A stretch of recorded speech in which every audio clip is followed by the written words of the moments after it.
What is up, guys, and welcome back to the Sweat It Out podcast. Today we have an amazing guest. This man, not only is he incredible, but he has really inspired both me and Josh throughout our career when we started as young personal trainers. Feel blessed. Truly blessed. He is, first of all, he's an entrepreneur. He is a master coach. He is a living legend. He is the creator of Animal Flow. This man is the biggest, most truest mover of them all. Please help me welcome the one and only Mike Fitch. Wow, man, that is quite an intro. Do I have to send you a check for that later or what? I mean, we'll take donations. You know, it's never turned down. We should have one of those little things that come on the screen, and it'll be like, donate. Oh yeah, like a 1-800 number. That's what we need. Miss Cleo on here.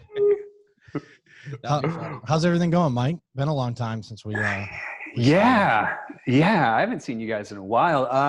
Everything's great. So I'm in Boulder, Colorado right now. Right behind the computer on the other side is beautiful mountains. I'm right at the foothills. So life is good. Just sticking out this phase of our history of human. We hear you.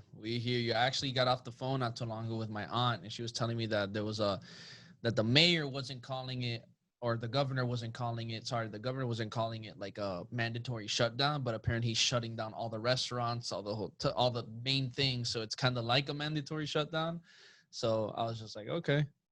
And that's in South Florida, or that's no. Where? I was hearing over there in Denver. Oh. My aunt was just telling me this literally on my drive Got over it. here. Got it. Yeah, it's so interesting from town to town how it can be so vastly different as far as what the rules and regulations are and how quickly they can change. Mm-hmm. Yeah, you've been on the in the online spectrum of health and fitness and teaching certifications for quite a while now. So I have a feeling that you're gonna have an answer to this question, kind of like what we said on the podcast before about feeling ready and feeling prepared for stuff like this. But how has this whole transition for you been? I mean, because obviously for a long time you guys couldn't do I don't even know if you guys are doing certifications in person right now or not, but it had been difficult trying to make that shift and figure out what was going to happen with your company and moving forward from there. So you hit the nail on the head, Josh, when you said that we had been kind of in the online space. And the thing is, we were only doing live workshops since the creation of Animal Flow. And we always said, like, we would never do online workshops. This is an in-person workshop. And, things change. And, but the cool thing is we did have already in place, we had what we call our Animal Flow On Demand channel, which is a subscription site that has, flows, classes, blah, blah, blah. And so that was already in place about 6 months before everything kind of went down. And so we were already being in that space. We then watched everyone else really scramble to try to find their footing in the digital world. And so we felt very fortunate that we had a little bit of foresight, not that we of course knew what was coming, but we knew that we needed to get our message and our content out there and maximize our reach as many people as possible. And then we figured out that we could also turn our workshops, just so you know, guys, we had 250 live workshops scheduled all over the world this year. Incredible. And so that was, at the beginning of the year, and we have 20 what we call master instructors who can teach the workshops, and we had those guys ready.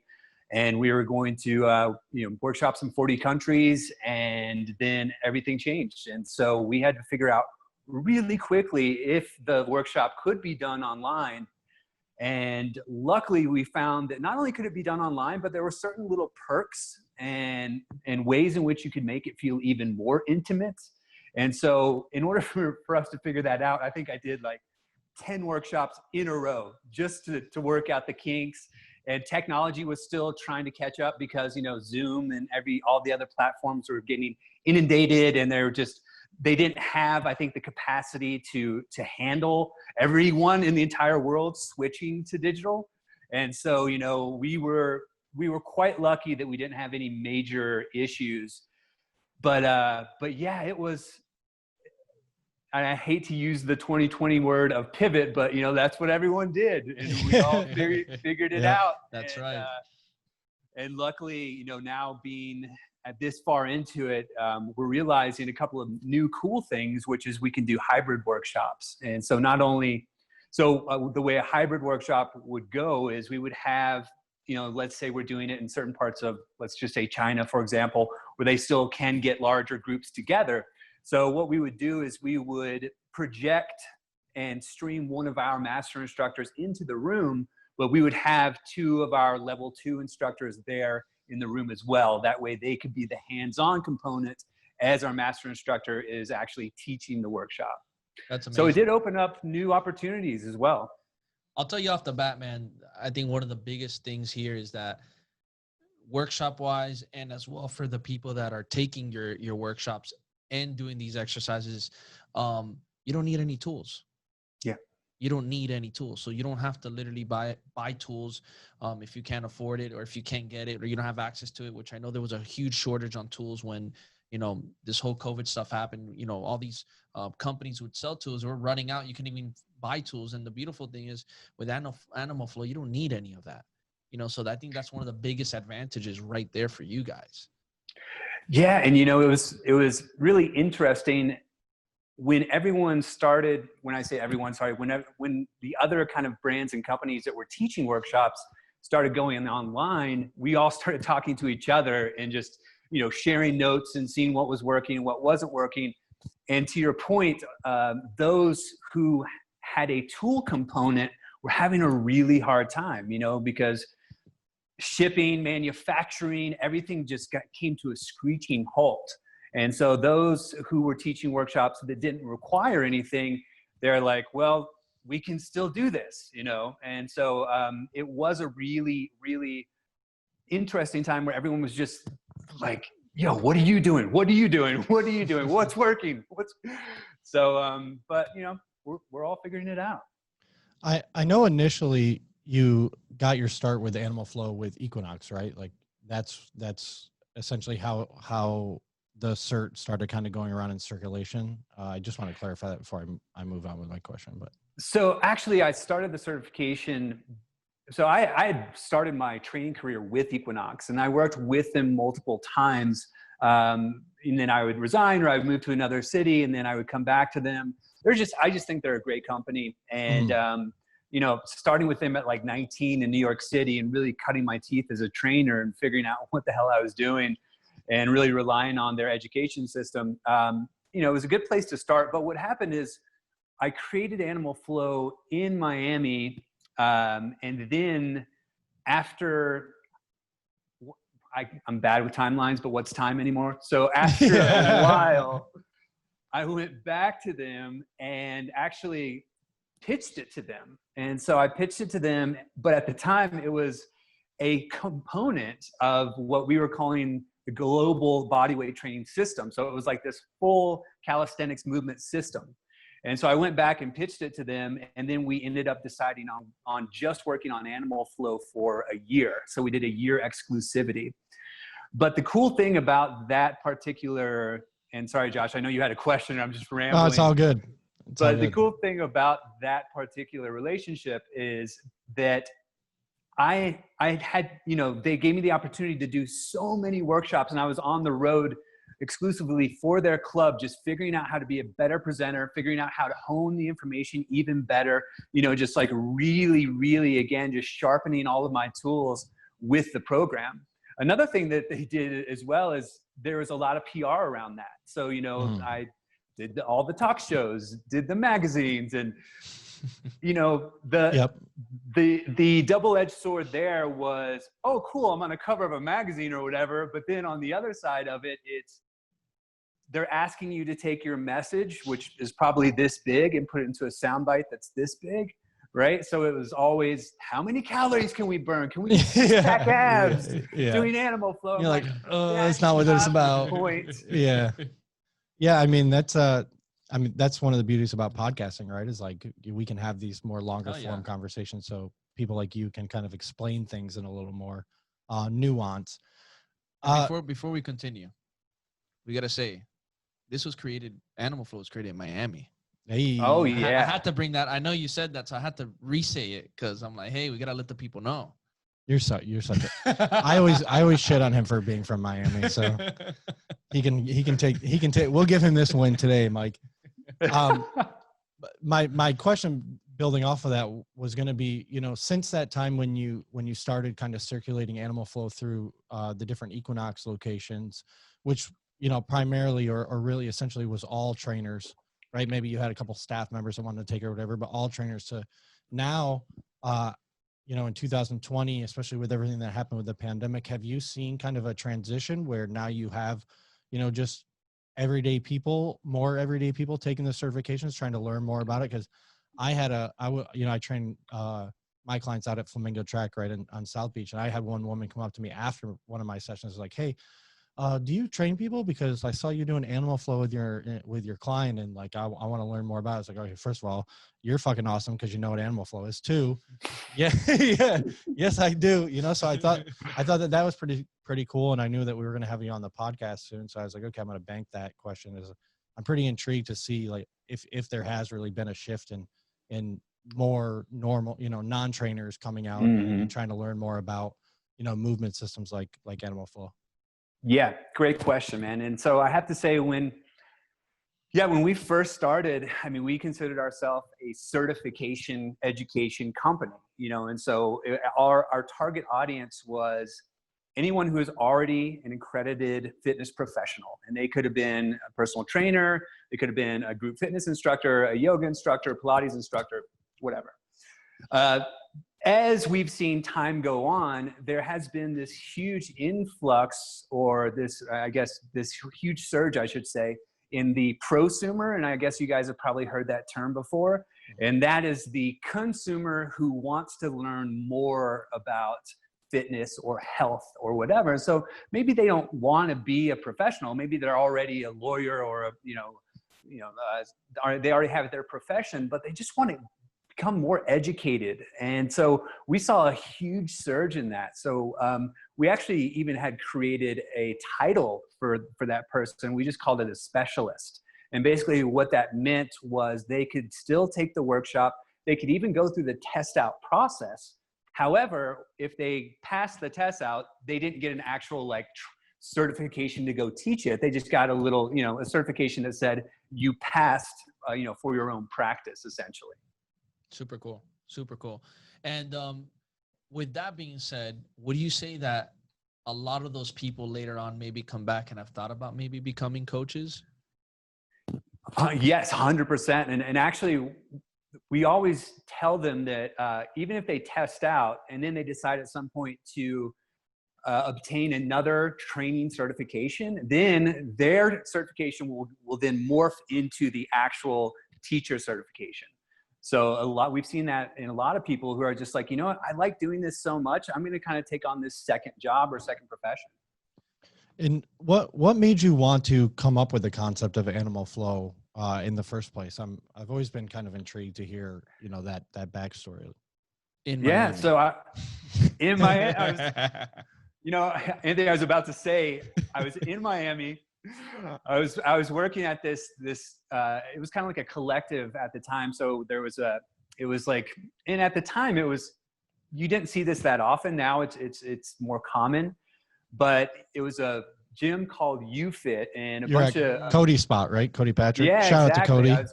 I was going to shout out Cody, shout out Matt Roy, George Whitehead, Brian Crease, Kathy Donato. So that was like our original crew. And it was guys. I used to train at, sorry, let me interrupt. I used to train at Shift. I used to train at Cody Spot. So I did know that. Those guys are near and dear to my heart. And Kathy's one of my really good friends now. So I love Kathy. Shout out to Kathy Donato. Anyone listening, make sure you follow her. Yeah. And I knew that you guys would probably know some of those names. So I just threw them out. But it was, and everyone was doing their own thing. Everyone was paying equal rent, and it was just a super cool environment for us to learn from each other. And there was no hierarchy. So at the time I was just lifting a lot of weights, and I was just like, I want to be jacked. And I was significantly bigger and bulkier. And I was just, it eventually, just became increasingly aware. I became increasingly aware that I needed to do something different. And so I just decided to do the exact opposite. So I put down the weights 100% and just decided to start exploring body weight disciplines. And so, I got into gymnastics. I went to Miami free running to do parkour. I joined, I started breakdancing. I got a breakdancing coach. I eventually found a guy, Alan Valdez, who became my gymnastics parkour coach. I visited Miami Circus Arts. Like I just went for it. Cool. Yeah. And I was fucking terrible at everything. And so that's amazing to hear now, seeing right? the, the grace that you move with.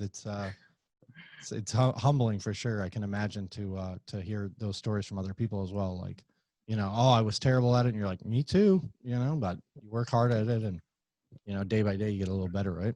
So out of all those categories, where would you say you would see that the most efficient movers would come out of? Well, they're all so different, right? And so like whenever you look at parkour, like the true meaning of parkour and being a traceur is like actually being able to most efficiently get from point A to point B to point C and then make your way back if you want or keep going. And so that is all about efficiency, right? Whereas b-boying or breaking has, it's how you create energy transfers and then like you're either going with them or against them. And it can sometimes look choppy, sometimes look super, super smooth, but it's always outstanding to watch, It's just every single discipline. Gymnastics is totally different, right? Gymnastics would be closer to parkour, which, again, there's just similarities between all of them, but huge differences as well. So to continue with the answer to that question, guys, I was like, man, there's so much here that my clients could benefit from, but they're never going to go join an adult gymnastics class or go to, Miami free running or whatever. So I was like, there's got to be something that I can do, some sort of system that I can create to where they can get similar benefits. But the barrier for entry was low. So anyone could come in, feel successful right away. But if you chose to get deeper into it, then you could. Or it could be picked apart. So the system could be picked apart and you could use smaller components or, you could use the movements as tools depending upon the person you're working with. And so that was the impetus or the catalyst for why I created it in the first place.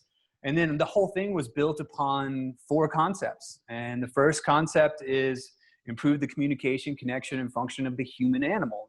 Like a lot of people think it's about the actual animal and mimicking animals, and it's not. It's about this. It's about the human animal, right? So then the second concept was, how do we fill in the deficits in someone's physical abilities or their attributes? So, most people only express one side of the spectrum, where maybe they're just looking at their ability to be strong and powerful, right? Or maybe if you have a yoga practitioner, they're looking at their ability to be mobile and stable and bendy.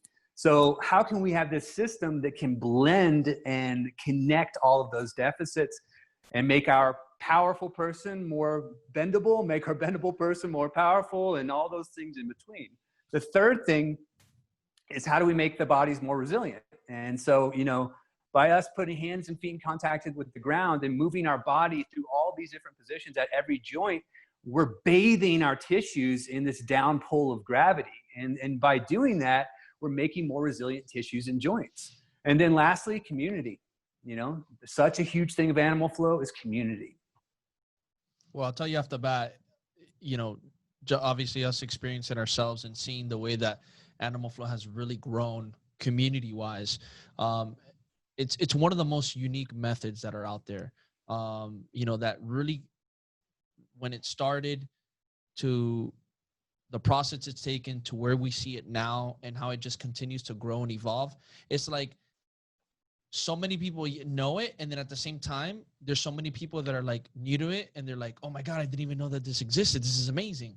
So it's so cool to see the growth and also the reactions of the new people, how it really just plays off, one another. I think it's just amazing because every time, also as well, every time I come across somebody else who's tried animal flow, it's just like the way that they're like, oh my God, I never thought I could move like this. Or, oh my God, I never thought this could be an exercise. You know, it's just really cool when you really dive into the way people view it or think of it, and the answers they give to it. Sometimes it's so many completely different answers, the way that they perceive it.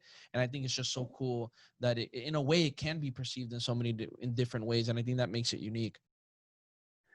Yeah, man, you really laid down some gold there. You know, like you said, for some people it's dance. For some people it's their HIIT training. For some people it's just to get some variety in their other styles of working out. You know, it's just, for some people it's their movement meditation. Like, there's so many different ways to experience it. And, you know, it's like when you meet someone else that does it, you're like this, you know, we're like brother and sister in animal flow. And, you know, especially with our instructors, it's really cool to see that, you know, when travel was still more of a thing, if someone was going to another country, they would say, you know, hey, I'm going to be in Dubai. Who's in Dubai? And then you have 6 people. They're like, yo, let's get together. Let's flow. And so that's just cool, because it's like bringing people together with movement, and you all speak the same language. Like, let's not get a drink. Let's go flow. Yeah, seriously. Yeah. It's a much better alternative. How does it make you feel to know that you've built, you know, such this dynamic, amazing, you know, strong community? Because for so many people, you know, who might want to go down an endeavor like you went down, in the back of their mind, they're always thinking like, oh, well, you know, there's no way I can fucking do this. Like, you know, I'm just one person. I can't, you know, create this massive community of, I mean, we're talking thousands of people, you know, probably even getting close to, you know, tens of thousands of people, you know, or more using your methodology. So, you know, how does it make you feel to kind of look back over the years and realize like how great of a thing that you built? I mean, in the beginning, I think it was ignorance is bliss, man. Like, just to, you know, I didn't know enough to know better than to think that I could do it, you know? So it was, and I say that jokingly, but it's kind of one of those things where probably if I knew what I know now, I may have been too scared to start. But, you know, starting and just knowing what the passion was, knowing what the message was, knowing, you know, that people really dug this thing.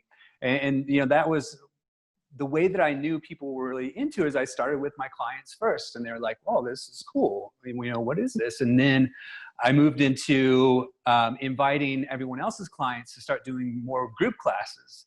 And then I saw right away there was this thing where it resonated with people. And again, they liked doing it together. And so that was enough. After that, we shot an instructional video, and then we put it out. It was the first thing we put out for sale, and it started doing really, really well. And we started getting, you know, all this great feedback. And I was like, holy shit, man, this is a thing. Like, this is actually going to work. And then from there, it was just the passion that drove everything forward. No, 100%, man. I think it's just really beautiful to see the coming to fruition of what you've created. And my next question for you is, seeing the way this has grown, how much of an impact and how much time have you guys put into the marketing aspect of Animal Flow to really get that name out there? Because, you know, you guys do a tremendous job, you know, and I'll tell you off the bat, you know, when you see that on a website, on social media, on anything, you see the movement, it literally catches people's attention.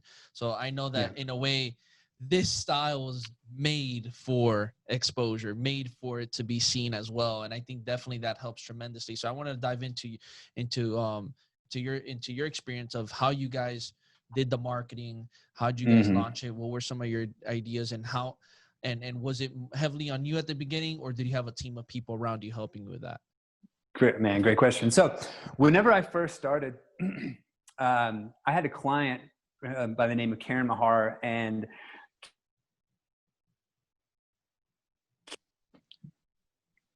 back. I'm back. I had a call coming through. So Karen was one of my clients, and she had a film degree along with a master's in sociology. And so I started recruiting her to help me like figure out how to put up a blog or how to shoot a video. And so remember, this is 10 years ago. So this is before you had like these really nice 4K, cell phones. This is when she had like a big camera from film school. And so that was really interesting. And also, YouTube was kind of the thing at the time. Facebook was there, but, not everyone was using it. Instagram was, no one knew what Instagram was. And so the first really big, so we started figuring out like, how do we market this on our own? And so the first thing was build an email list, and then, try to build a YouTube channel. And so after that, we had the Equinox deal, and that whole thing with them, as I mentioned, it was great, but we didn't see a huge bump in all of the media stuff that I did. So like, even the talk shows, even the magazines, we wouldn't see like a huge bump, but what it did is it planted a seed. And so at least people were like, oh wait, like 2 years later, they're like, oh, I think I heard of that thing. So it really planted a seed. And then from there, when we went independent again from Equinox, we started, getting a little bit more savvy in how we were promoting and marketing. And so we started getting more into building our Instagram account. We started getting more into Facebook marketing and taking ads out and running those ads. And at that point, we did start taking on more employees. And so we had an actual marketing person. And so then it was, wow, how can we maximize how we put the content out? And then, because now you guys know there's so much you can do with ads on all of the platforms. Now it's like nothing to do that, right? Or it's not nothing, but now it's much easier to do that. It's not just email lists and YouTube anymore. Like you can do so much more now. But some of the things that we did, in the past is our independent big promo video we had was just called This is Animal Flow. And the reason that we did that is because the Equinox video was me doing animal flow as I was like running through the woods, and people were like, that looks cool, but I remember what the fuck that is. And they're like, so I have to go into the woods? I'm in a gym watching this on a screen. Like, I don't understand. So that was the first one. And so then our kind of response to people's confusion was putting out this video called This is Animal Flow, and it was just me in a studio. And that video did really, really well because it was simple. It was like the best representation of what animal flow was at that time. And that was even 6 years ago, and then we most recently shot a new promo video, and and we've been watching that grow. And so it's always just been this combination of learning and pushing and learning and pushing and learning and pushing. And then figuring out how we can utilize organic growth. And then that way, we can figure out who our customers are and who our people are, who our tribe is. Yeah, I think it's so important, especially when you talk about marketing, but just in general, even when you're, developing your product, and you mentioned it about, testing animal flow out on your clients and other people's clients and group classes and building it from there. But it's super important to understand your target market, right? Your defined demographic that you're going after. How were you able to kind of dial that in as you were developing it? Did it just come, as you said, like organically, where, you realized like, okay, well, my clients, and then if other people in these age groups, like how did it work out for you where you could kind of come to the realization like, okay, these are the people that we really want to target moving forward? Yeah. So whenever I first started doing the classes, what was happening was becoming abundantly clear that they were all incredibly diverse. So it was, both men and women, they were all shapes and sizes. It was like there was no specific type. And so then moving forward, now, you can look at all the logistics and you can see like who is enjoying this, who are my followers, or who, So we ended up realizing that for us, when we looked at the numbers, it was almost 50-50 men and women. And the age range was anywhere, I think, from like 25 to 55. So it was like a pretty big age range. Yeah. And so we were just like, oh, cool. Everyone wants to do this. Yeah. It makes it easier for you, right? Yeah, and then we would, and again, this is not my expertise, but then we would, create lookalike audiences, and we would really be able to dial in a lot more into where are the people coming from that would be interested in this. And typically it would be, let's just say, for example, people that like kettlebells and mace, or people that like yoga, or so, and now we're in a place where we are going to different demographics. So now we're in a place where either at the end of this year or next year early, we'll launch Animal Flow Kids, and then we'll have our teens program, and then we'll have our elder program. So it's like, we want to bring it to everyone of all ages. Well, when my baby Stella gets older, she's gonna go nuts with it. I'll definitely put her in that. She's already doing some moves. I feel she's like already. I got her in Gymboree there, and right there in Merritt Park. She's destroying it. I don't know. I've seen some of those stories, Mike. I think that he has more fun at that place than his daughter does. There's like bubbles going around. You see his daughter, she's catching them. Mendes is catching them. I'm a kid, man. Don't ever stop. That's right. Right. So what's the next evolution? I know that you kind of talked about, the different types of programs you want to put out, but is there something like, real big that you're forecasting out that you can share with us, or is there like a direction that you want to head in, or that you see the field heading in? Or new movements too. Yeah. We still need, what was that? The second question? Or new movements as well. Yeah. By the way, we need movements. Yeah. We need some more level two courses down here in Miami. I feel like, you spend so much time here, we don't get enough love, man. I know, but unfortunately, I haven't been there in a year. Yeah. But you're right. You're right. We definitely need more level 2 courses in Miami. I can tell you one big thing that we are going to do, or that's coming up, and we have a couple cool things coming up. We are going to build our actual home-based Animal Flow facility here in Boulder. And so it's going to be a pretty big project, and we're going to build it out so that we can both film and teach workshops and have a class schedule. And, so it would be, similar to the way that On It has their Mecca gym, right? Yeah, exactly. So it would be very similar to that. And man, I can't tell you how excited I am about this, and we'll have, we have a very good local base of Animal Flow instructors. So it's going to be really cool to watch all of them teach the rotating classes. And, again, we can continue to shoot for on demand there. So that's something that we're pretty stoked about. We also have something coming up very soon, maybe even within the next week. We have a really cool ebook for martial arts and combat sports. Okay. Awesome. And so that was written by all of our master instructors who are like, that's their specialty. So like each style is another master instructor because they actually have experience in that. I do not. I didn't write a single thing for this book because I was not about to play. He's like, let me put it out there right now. Yeah, let me just say this. Let me get this on camera right now. I make no claims. Like I was in judo for like a year when I was 15. That's it. Like yeah, I have a couple of friends that are like, oh, you need to get into jiu-jitsu. I'm like, there's just something about fucking myself up that I don't really like about the sound I did of for a year. It's fun. It's fun. Yeah. So that's coming out, and then like I said, kids, and then we'll just continue to build content for our on-demand channel. So now that you're building this home base over there as well, are you seeing coaches from other cities saying, "Hey, I want to move over here"? It's possible. I think what we will see is we'll see a lot of other instructors wanting to come through and just visit and just, spend the day and attend the classes and just hang out.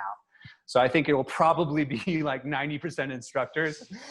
Well, you'll definitely catch us out there. Yeah, for sure. Well, you'll have to let us know when you're about to open, and we'll make sure that we get That'd out be there great. and support Love you. to have you guys out. And I'm happy to hear that you're doing something like that and developing something that's going to be so substantial, not only for the community but for health and fitness in general. And one of the things that I've always really appreciated about you was your willingness to work with other companies, right? You mentioned On It, Equinox. And I feel like too often in the fitness industry, there's like this battle between, certifications or, movement systems on like, oh no, well, we can't work with them, or we can't do this Who's because the right one? they compete with us, Mhm. like, you have your body weight movement, on and has theirs. Mhm. I'm sure there's plenty more out there, but something about, your ability to just kind of put all that aside. And we talked to Shane Hines about that too, as well, and really kind of coming together as a fitness community. Like, why do you think that that's so important? And when did you kind of come to the realization? Because I think that we all go through it, right? Where it's like, oh, me against you, especially when you're a trainer, right? Like, Mhm. we're both Mhm. training in the same gym. There's only so many clients that we both can have. So if he gets one, that's one less for me. Even though we all know that that's not really how it works. Like, there's enough people to Yeah. train, enough people to teach. So like, what was it, when was that aha moment for you? And like, what type of impact have you seen since you've kind of, taken on that role of like, okay, well, we're all in this together? Yeah. So when I was first started training and I was really young, the old guard used to be like, everyone was fighting, right? So it was always like, it's this way or fuck you, And so it was everyone saying that their way was the best and their way would get more results. And this person was smarter than the other person. And it was just so ridiculous to me at the time. Even then I was like, why is everyone fighting when the goal is the same? Like, the goal is to help people, right? Mhm. And so as I started attending more and more certifications and started to realize that a lot of people are saying very similar things. They're just either using different words or different tools.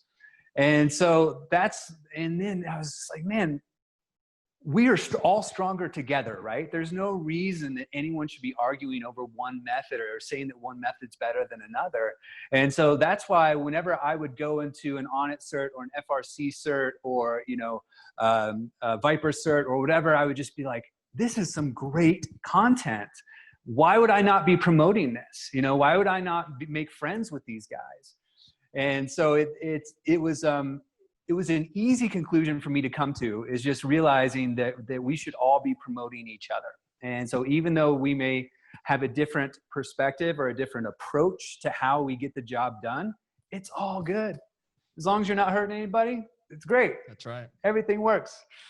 But yeah, and it is funny that there still are a lot of, especially in the movement space, more than any other space, I think, or maybe the kettlebell space or whatever. But in the movement space, especially, there's a lot of, fights between methodologies still. And I'm just like, guys, can't we get past this? Like, you don't own movement. You have your thing. I have my thing. That guy has his thing. It's all good. So yeah, it does become a little bit ridiculous, but there has been a huge shift, I think, especially in the other certifications. Yeah, I think over the past, at least since we got in the field, Yeah. about 10, 11 years ago, it definitely has changed. I remember, coming up the ranks in strength and conditioning, like being an intern in my undergrad and grad school, and then just hearing like some of the arguments of strength coaches, oh, well, this system is bullshit and that. I'm like, well, if it works for them and like the people that they work with, who really cares? It's like, you're not training them. You're not even arguments in the gym. You'd be like, why are you guys fighting? Like, first of all, it looks super unprofessional, but why are you guys fighting about this? Like, if the client has a shit-eating grin on his face, like he's happy, let him spend his money, Well, and that's the key, right? So if you can have the best program in the world, if someone hates doing that program, they're not going to do that program. So then what's the point? Yep. However, if they're getting enjoyment out of this thing and that makes them bump up their adherence, so they want to do it more, that's winning. Yeah. And I mean, I'll be the first to admit, like, I was one of those people when I got to Equinox. I come from a, strength conditioning, Olympic lifting, powerlifting background. And I would see people like, crawling on the floor, doing, crab reaches, stuff like that. I'm like, oh, come on. Like, I don't, I'm here to pick up a barbell. Like, I want to get, as you were early in your career too, right? Like, all I wanted to do was get freakishly strong and big. And then I started to realize, like, well, my shoulder hurts now. Or like, I would go train with our friend Kavan Daly, Kavan. And I couldn't like do club mills the way he could do them. I'm like, why not? He's like, well, you move like shit, man. You know, all you do, all you do is stand on the deadlift platform or in a squat rack. Like, you know, you're not athletic. I was like, I thought I was super athletic. No, man, you're not athletic. Like you gotta move more. And then I started to realize like, well, maybe he's right. You know, and then that's when I dove into animal flow. And I was like, a whole new avenue opened up for me in my training, right? More range of motion, more strength. I didn't feel like shit in the morning, you know? So to your point, it really is about just kind of finding where these different systems fall into place for you and what your clientele need, right? At the end of the day, like you don't have to do what you did, right? Which is like drop all weights altogether and, you know, dive head first into bodyweight training and calisthenics, but you can find slivers of where it'll help. You know, you can find little avenues and little pieces of your system and of the Onnit system and FRC and, you know, powerlifting in order to come up with a program that best suits your clientele.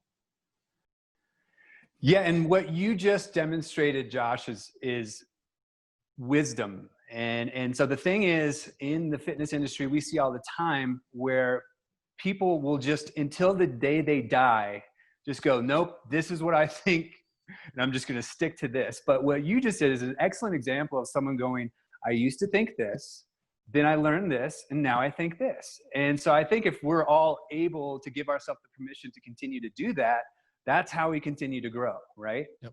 100%. It's like when I told Josh that I'm like, Josh, why are you training with a waist trainer on? I mean, I do live on South Beach, man. So, you know, figure matters. So I want to dive into a little bit about, now that we're talking about, you know, Josh had mentioned, you know, how he was stuck on one weight first, you know, coming from the strength and conditioning background. And then, you know, he got exposed to animal flow. But at first he was a little more resistant. What is your biggest piece of advice coming from the creator to, you know, other coaches out there, or maybe even people who haven't tried animal flow? What's the best way to, if you had to introduce it to your client? Because I know even, you know, back at Equinox, and I'm sure Josh as well, I remember there'll be times where it'd be animal flow or a kettlebell or something that a client might not be used to would be somewhat very resistant to wanting to even try it. So what's your best way when it comes to animal flow to be able to sprinkle that onto your client and be able to show them the benefits of it, but at the same time respecting, you know, what they want as well? Yeah. You know, and I think that always is the key as a coach, right? Or a trainer, is giving them a little bit of what they want and a lot of what they need, and then like figuring out that perfect ratio of that. And, you know, I always say with new instructors, I always tell them, like, in the courses, don't go in the gym on Monday and make all of your clients do an hour of animal flow. They're going to hate it. Yeah. They're going to hate you for that, and they're going to leave you.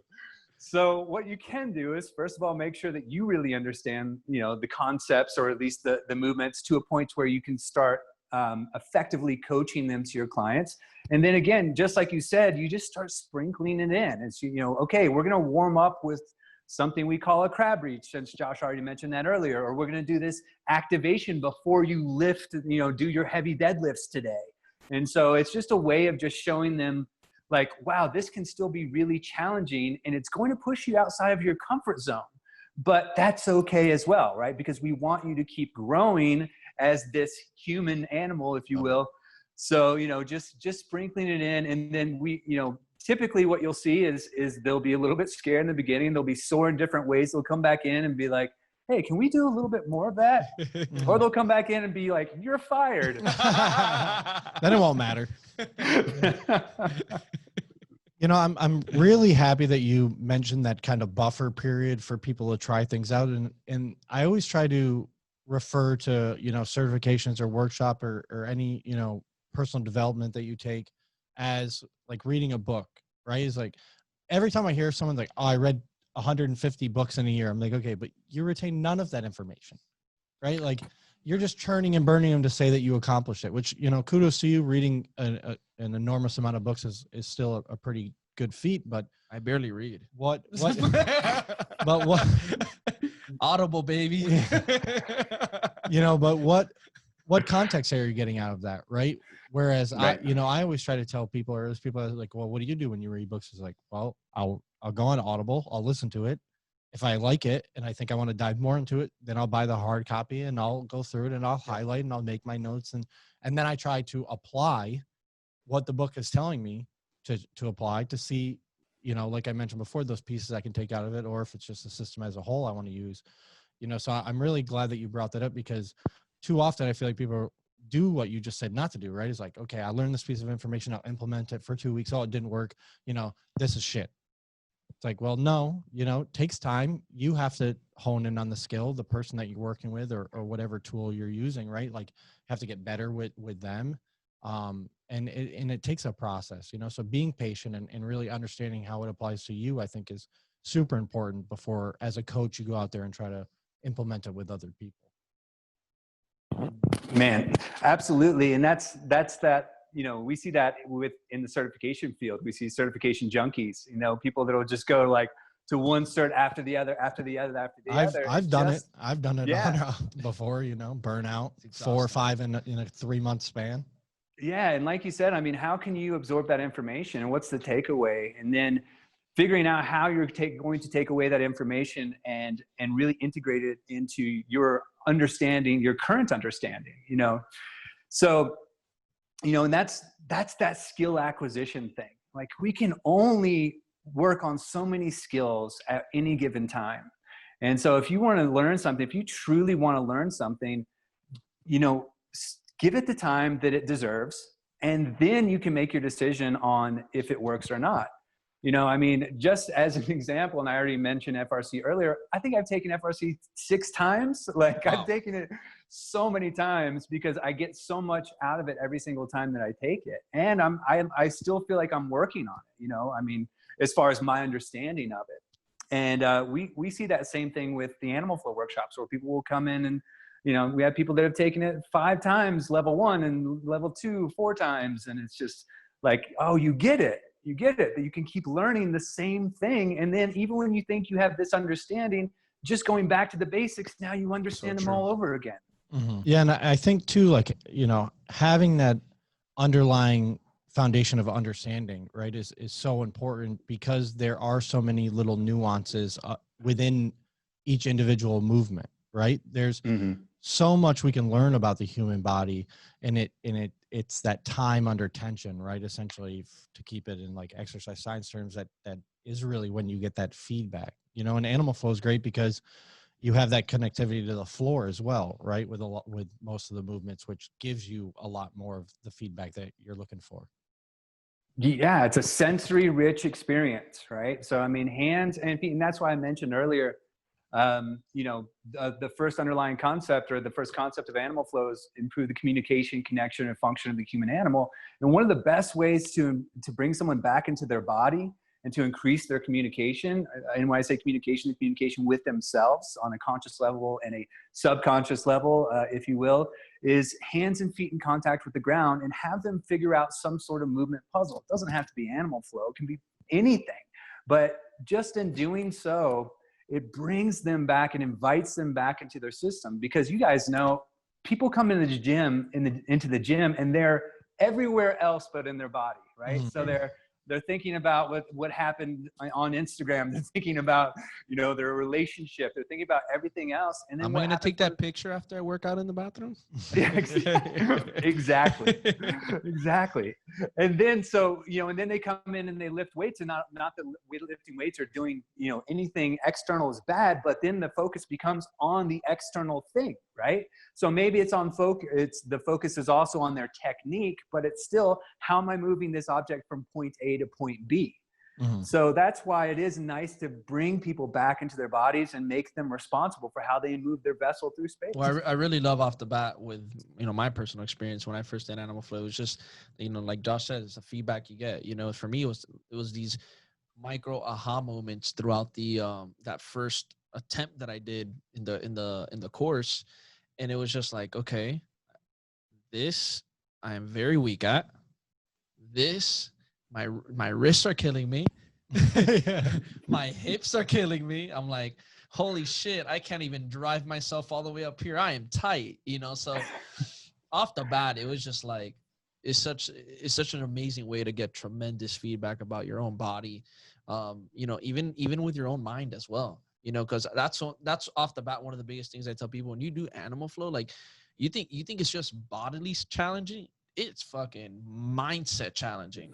Like you have to have your mind needs to be like solid, you know. Obviously you build that solid mindset through it, but it really challenges you, you know, on 100%. Well, I think, you know, a good way of putting it too to people is, you know, it's just like anything that you do in your job, right? If you want to get better at, you know, working on Excel, like that's a skill. You mentioned movement is a skill. People because they move, like that's what their body is intended to do. They don't think of it as that, right? But it is something that you have to be intentional with. It is something that you have to bring a serious amount of focus with if you want to get better at, as you said, moving your body or moving an item or an object from point A to point B, right? People plug their headphones in, they just, you know, no warm up, start going right to the dumbbells and doing curls and presses. And it's like, listen, like there is a process behind this. If you do want to actually improve, you know, there are plenty of people like us that are out there that can help you do that, you know, through necessary progression. And, you know, that's one of the best things about Animal Flow is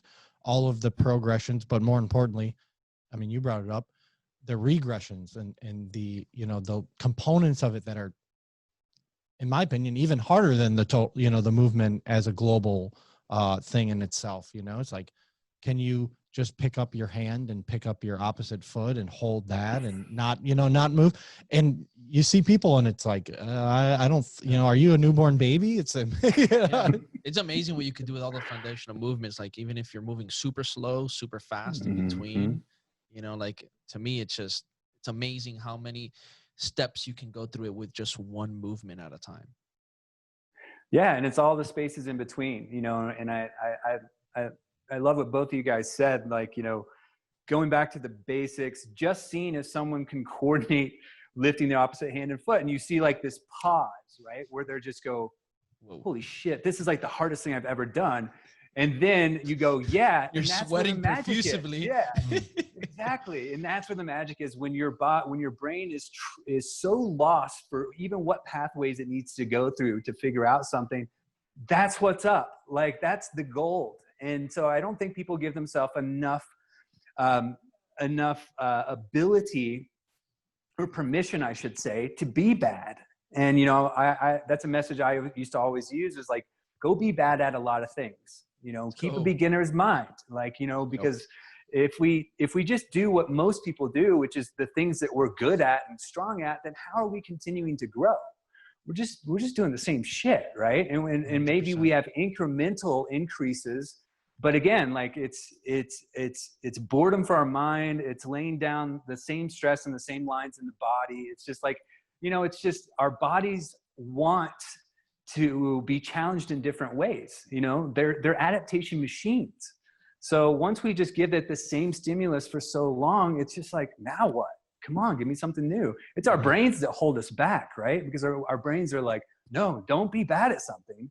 Do the thing that makes you feel good. Go get on the bench press. Yeah. Failure is feedback. Yeah. That's correct. Well, Mike, we're almost at an hour, and, you know, I know Anthony has a couple of rapid fire questions he wants to ask you right before we finish, but, you know, I want to say from the bottom of my heart, you know, the things that you've done in your career have influenced so many people. I mean, you're talking to two of them, right? Like my career definitely wouldn't be where it is today if it weren't for Animal Flow in part. And, you know, I want to say from the bottom of my heart, thank you for, you know, doing what you've done in the fitness industry and being such an amazing role model for people to, you know, step outside of their comfort zone and really challenge themselves to try something new, you know, even if it might look a little funky to other people in the gym. You know, go out there and, you know, put forth your best effort and, you know, all the best things will come. So, you know, thank you for coming on here, Mike, and thank you for everything that you do for us in the fitness industry.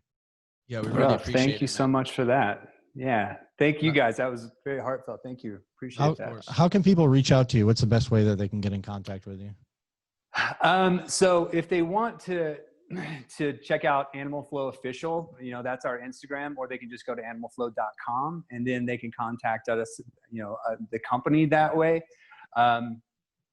If you want to reach out to me individually, Mike at Animal Flow is email, and then Mike Fitch AF. Is that it? Mike Fitch AF .AF. We'll tag I it. don't even. Yeah, don't even remember my own we'll tag Instagram it. handle. Like that's how bad I am at my own personal social media. That's all right. We'll tag it in there for you. We'll put it all over the place. And do we know when the location drop is going to be for the hub? I can tell you that we're going to start looking at real estate like January 1st. Gotcha. Awesome. Well, again, let us know when all of that is kind of coming together. If there's anything we can do, in the meantime, let us know as well. And, we'll definitely be out there to check it out. Maybe when the snow melts out there in Colorado. It's a little too cold for us Miami boys. I mean, you know how that is. Yeah, I certainly do. Yeah. All right. So rapid fire questions. Question number 1. Which is your favorite animal flow movement if you had to pick one? If I had to pick one, I would say crocodile roll. Boom. Question number 2. It's a good one. Besides animal flow, what's another tool that you like to use when you're training? And do you mean external tool or just another method? Just any tool. It could be in Method. General. Yeah, method. Okay. Then I would say if it were method, I would say FRC again. If it were tool, I would say kettlebell. Boom. Next question. What was the craziest experience you had while teaching at a workshop? I watched a girl kick another girl in the face when it did not need to happen because the other girl had no business trying to coach this other girl while she was in the middle of a movement. So I watched her get knocked in the head really bad. So that was probably a big wake up. Woo! Jeez. That must have sucked. Other question. Are we going to possibly see a satellite animal flow hub in Miami? A satellite. So we're going to start with this one, and then we're going to see how it goes, and if it makes sense to start popping up some other ones in choice places. That's a good answer, but we do miss you down here, man. Yeah. I know I'm poking at it a little bit. Yeah, man. I would love to make normal or regular trips back to Miami again, hang out with you guys and all of our crew down there. That's the original crew. Yeah. Well, you're always welcome, man. Yep. You're always welcome here in the studio and in Miami. Always. And Appreciate we're going to have you live here one day. So that'll be the for sure. Last question. What's the biggest piece of advice you can leave off to all our listeners today? I think, a line that I always really like is keep a child's mind and leave the ego behind. And so, that does point back at some of the things that we've already been talking about, which is explore, be bad. It's okay to play. It's okay to say when you used to believe in something, now you believe in something new. Like all of those things. Like I think that line just is a nice representation of all the things that we've talked about. And so I think, again, don't be afraid. Don't be afraid to play and don't be afraid to be bad at some shit. Guys, you heard it from the man himself. Keep the child mind and leave the ego behind. Appreciate you again, Mike. Have a great day. Much love. See you guys. Thank you, guys.